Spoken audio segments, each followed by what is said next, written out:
네, 황두영 작가와 함께합니다. 어서 오세요. 예, 안녕하세요. 네, 오늘 어떤 이슈인가요? 네, 지난 수요일 제1분비는 아침 7시 44분 서울 지하철 7호선 중곡역에서 정차 중이던 온수행 열차의 출입문 한 곳이 닫히지 않는 고장이 발생했습니다. 네. 역무원들이 별수를 다 써도 문은 닫히지 않았고 출근길 인파는 계속 몰려들었는데요.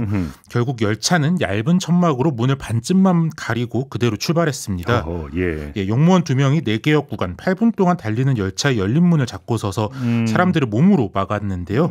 하필 또 해당 구간에는 한강을 건너는 청담대교 구간이 포함되어 있었습니다. 바람이 얼마나 거셌을까 뭐 상상만 해도 뭐한데 그러니까 이건 영화 속 장면이 현실에서 나오면 안 되는 장면이잖아요. 네, 뭐 천만다행으로 인명사고로 이어지진 않았는데요. 예. 춘철림 중에서도 최근에 전철이 고장나서 하차하거나 지연되는 걸 겪으신 분들이 많을 것 같아요. 예. 그냥 운수 나쁜 날 정도로 넘길 게 아니라 실제로 요새 서울 전철이 너무 자주 고장나고 있습니다.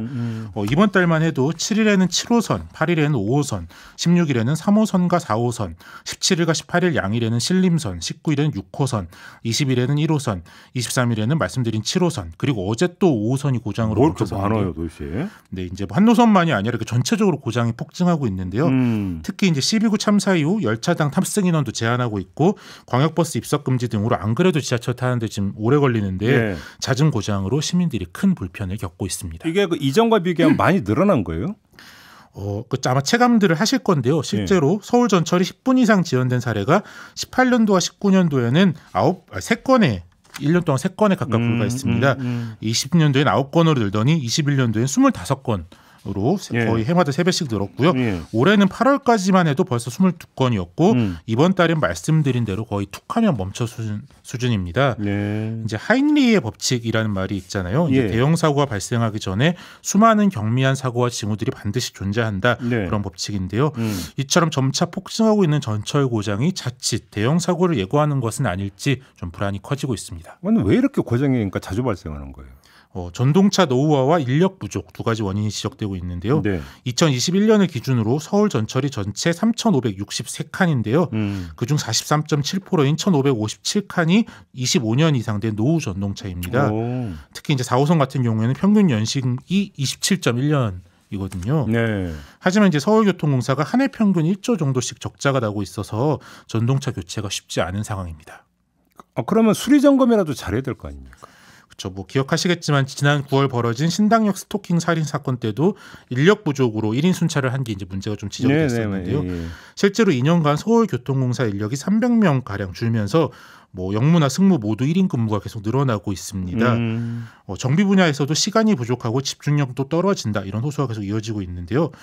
게다가 이제 12구 참사 이후 환승역을 중심으로 안전 인력 배치가 늘어나면서 이제 노동법을 지키기도 어려운 수준으로 인력 부족이 심각하다 이런 지적이 내부에서 나오고 있습니다.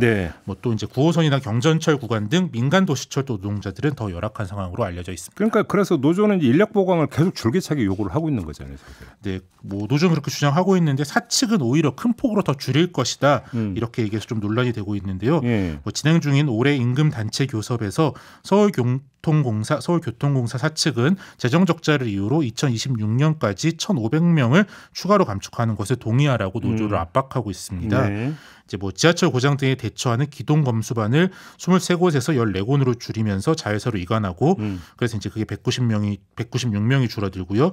2호선의 1인 승무제를 확대 시행해 역무원 400명을 감축하는 내용 등인데요. 이제 노조는 이에 당연히 항의를 하고 있고요. 어제부터 정차 시간을 규정대로 준수하는 준법 투쟁을 시작했고 이제 구조조정안을 철회하지 않으면 다음 주 수요일인 30일에는 파업에 돌입하겠다고 밝히고 있습니다. 관련해서 저희가 이제 그 전에 노조 목소리 좀 들은 바 있는데 노조에서는 이거 정부가 나서야 된다 이 얘기를 좀 하고 있는 거잖아요. 노사만 갖고는 안 된다라는 거잖아요. 예, 그렇죠. 이제 뭐 작년에도 이제 비슷한 사태로 뭐 1981명을 감원하겠다고 했다가 겨우 파업 직전에 이제 강제적 구조조정을 하지 않겠다 이렇게 해서 철회가 된 적이 있었는데 파업이 결국 뭐 그런데 1년 만에 거의 같은 구조조정안을 들고 나오면서 합의가 쉽지 않을 것으로 보이는데요. 이제 연평균 적자 1조 중 반 이상은 사실 뭐 서비스 비용이라서 좀 정부가 나설 필요가 있습니다. 그러니까 좀 정부가 어떤 좀 나서서 지침도 줘야 그러니까 사가 또 어떤 노하고 이야기할 수 있는 여지가 좀 생기는 거 아니냐 이런 지적이 있더라고요. 알겠습니다. 자, 오늘 말씀은 여기까지 들어야 될 것 같네요. 고맙습니다. 예, 감사합니다. 황두영 작가였습니다.